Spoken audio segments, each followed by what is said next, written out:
Samajwadi party और कांग्रेस ने मिलकर सहारनपुर लोकसभा सीट तो जीत ली, लेकिन भविष्य में आगे क्या कुछ प्लानिंग रहेगी, क्या कुछ रणनीति रहेगी, इस पर बातचीत करने के लिए हम इस वक्त मौजूद हैं समाजवादी पार्टी के जिला कार्यालय पर। और यहाँ पर वरिष्ठ नेता फैसल सलमानी हैं और अब्दुल गफूर भी यहाँ पर हैं, साथ ही साथ फहाद सलीम जो है पार्षद भी हैं समाजवादी पार्टी से, वो भी यहाँ पर हैं। बातचीत करेंगे।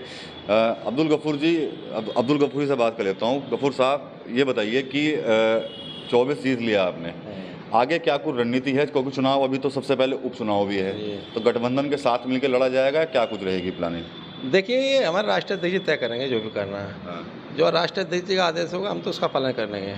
गठबंधन में चुनाव लड़ा तो गठबंधन से लड़ेंगे, अगर अलग लड़ेंगे कहेंगे तो अलग लड़ा जाएगा। यही है। अरे गठबंधन में चुनाव लड़ा, ईमानदारी से चुनाव लड़ा, लोकसभा का हम जीतते हैं यहाँ से। करीब 64,000 वोटों से आपने सीट निकलवाई है सहारनपुर में। ये क्या कुछ समीकरण बन गए थे ऐसे, क्योंकि उम्मीद थी आप लोगों की सीट निकल जाएगी? 100% उम्मीद है। हम पहले से कह रहे थे, शुरू से ये कह रहे थे मैं 50+ हमें जीतना है। सारा समीकरण हमने जोड़ रखा था। पहली बार हम सबसे बड़ी लीड ले गए सहारनपुर देहात से, जहाँ के विधायक जी आसू मलिक जी। उसके बाद सबसे बड़ी लीड ली हमने उसके सेकंड नंबर पर देहात के बेट में, वहाँ उमर अली खान विधायक जी। यहाँ पूरी टीम लगी हुई थी। सहारनपुर में यहाँ हम लोग जीते हैं 6-7 हज़ार से। रामपुर में पहली बार हम 1500 वोट से मात्र से हारे हैं। हम जो बड़ी हारे हैं गठबंधन, वो देवबंद में हारे हैं। लेकिन हमने जो पूरा का पूरा गणित निकाला तो हम शुरू से कहते हैं 50+ हम जीतेंगे।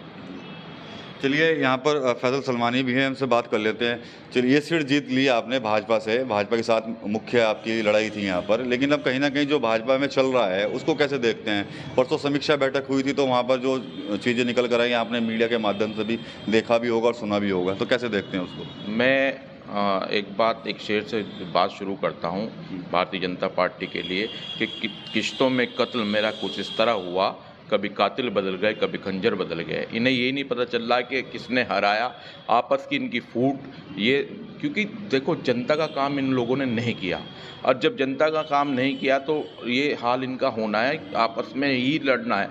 क्योंकि जब बंदरबाट है, बंदरबाट जब होती नहीं, बंदरबाट नहीं होती तो फिर यही हाल होता है, क्योंकि उनका ठेकेदारी, पट्टेदारी, वो सब काम उनके रहेंगे। इसी वजह से ये फूट उनके अंदर हुई। हमारा तो सीधा सीधी बात है कि आप बता दें कि हमारे पीडीए के नायक माननीय राष्ट्रीय अध्यक्ष अखिलेश यादव ने पूरे उत्तर प्रदेश के अंदर इनका सूपड़ा साफ करने का काम कर दिया है। क्या लगता है फहाद सलीम के जो आपसी कलह थी यहाँ पर, क्या उसी की वजह से भारतीय जनता पार्टी ने सीट गंवा दी या कुछ और समीकरण भी रहे होंगे यहाँ पर? देखिए, सबसे बड़ी बात यह है कि बीजेपी की सरकार में आम आदमी को तो छोड़ दीजिए, आप जनप्रतिनिधि की भी सुनवाई नहीं है। चाहे वो भाजपा का जनप्रतिनिधि हो, चाहे वो विपक्ष का जनप्रतिनिधि हो, अधिकारी अपनी मनमानी तरीके से काम कर रहे हैं, आम जनता का उत्पीड़न करने का काम कर रहे हैं। भ्रष्टाचार चरम सीमा पर है। कोई सा विभाग देख लीजिए, इस सबको चुनाव में जनता ने इस सबको दिखा दिया बीजेपी के खिलाफ वोट डाल के, क्योंकि आम जनता में एक आक्रोश था भारतीय जनता पार्टी की नीतियों के खिलाफ, भारतीय जनता पार्टी के जो कार्य चल रहे हैं उनके खिलाफ। वो लोगों ने साइलेंट चुनाव में भाजपा के खिलाफ वोट देकर पूरे उत्तर प्रदेश में समाजवादी पार्टी को पक्ष में वोट देकर समाजवादी पार्टी को मजबूत स्थिति में लाकर खड़ा करना। ये हिंदू वोटों में भी सेंध लगा ली इस बार, और दलित वोट भी आप लोगों के पास आ गए, क्या हुआ ये चमत्कार? देखिए, चुनाव जनता लड़ रही थी, नेता चुनाव नहीं लड़। नेताओं ने तो जनता को मैसेज दिया कि हम एक हैं। ये चुनाव नौजवान ने लड़ा, नौजवान का रोजगार नहीं था, संविधान को खतरा था, संविधान बचाने के लिए जनता ने चुनाव लड़ा। महंगाई अपनी चरम सीमा पे है। वो जितने पेपर हुए, कोई पेपर ऐसा नहीं जो लीक ना हुआ, बल्कि मुझे तो मैं ये कहता हूँ कि भारतीय जनता पार्टी को नाम बदल के भारतीय पेपर लीक पार्टी लगा देना चाहिए, भारतीय भ्रष्ट पार्टी बना लेना चाहिए। जितना स्कैम इस सरकार में हुआ भारतीय जनता पार्टी की, अभी तो जांच होती है। अगर सरकार की इंडिया गठबंधन की होती है कि जांच होती है, जब घोटाले खुलते भारतीय जनता पार्टी के कितने घोटाले हैं। आज नीट के छात्र सड़कों पे, माननीय प्रधानमंत्री जी हमारे मौन धारण किए हुए, और कितने गर्मी में छात्र मर रहे हैं, तुम्हें सुध नहीं है। गुजरात की कंपनी जिसने यूपी पुलिस का पेपर कराया था, वो विदेश भाग के, उसको विदेश भगाने में किन लोगों का हाथ है? उन पर FIR दर्ज क्यों नहीं हुई आज तक? कि इन्होंने उनको ठेका दिलाने में भूमिका है, उनकी क्यों नहीं FIR दर्ज हुई? किसान तराही कर रहा है, किसान की फसल को कब देंगे दाम, उचित दाम? देश जानना चाहता है, देश का नौजवान, किसान, व्यापारी जानना चाहता है। व्यापार सारा ठप कर दिया उन्होंने। तो ये जनता चुनाव लड़ रही थी, जनता में अंदर करंट था, उसका नतीजा है कि स्कूल का सुपारा साफ है।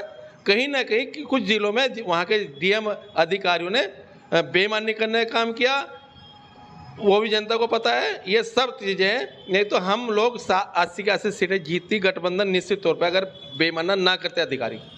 अभी भी कसर रहेगी, अभी भी आरोप लगा रहे हैं कि बेईमानी हो गई चुनाव में। जो बेईमानी करने वाले अधिकारी सबको पता है, सबको पता है। वो मैं तो कहूँ उनकी कहीं नैतिकता कहीं हो उन अधिकारियों में, जिनमें शर्म बची हो, उन्हें इस्तीफा दे देना चाहिए। सरकार के दबाव में काम करने का काम का सिर्फ मैं यहाँ के जिलाधिकारी को भी बधाई देना चाहता हूँ, यहाँ के एसएसपी को भी बधाई देना चाहता हूँ सहारनपुर के, जिस तरह उन्होंने शुरू से 1 साल से लगातार पूरा पारदर्शी चुनाव कराने का काम किया, वो बधाई के पात्र हैं। इस तरह ही होना चाहिए था पारदर्शी चुनाव। चुनाव के समय आप लोगों ने जमकर प्रचार किया कि संविधान खतरे में है, संविधान खत्म किया जा रहा है, जबकि भाजपा कहती थी कि ऐसा कुछ नहीं है।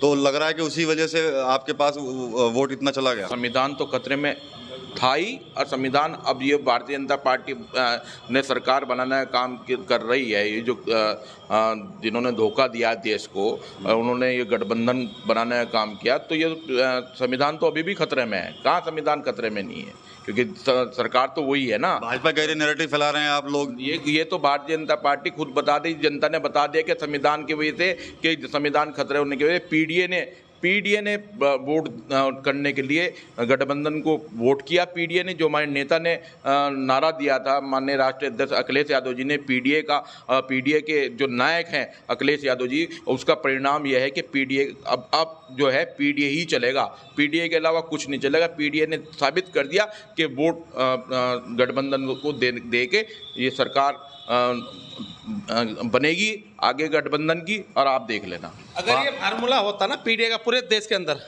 तो नतीजा कुछ और होता। उत्तर प्रदेश में पीडीए का नारा चला, उसी पे काम हुआ, तो नतीजा आया। बसपा भी साथ होती तो और कुछ होता नतीजे।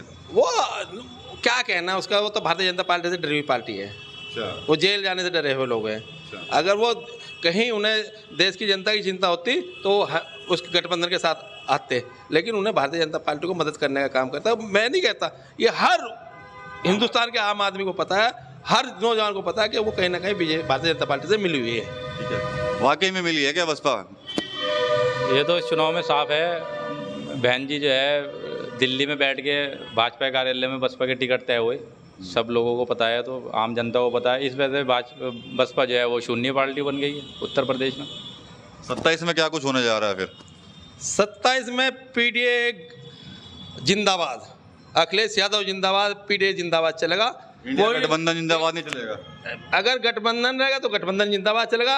जो नारा हमारे नेता, छोटे नेताजी का, आदरणीय अखिलेश यादव जी का, पीडीए चलेगा।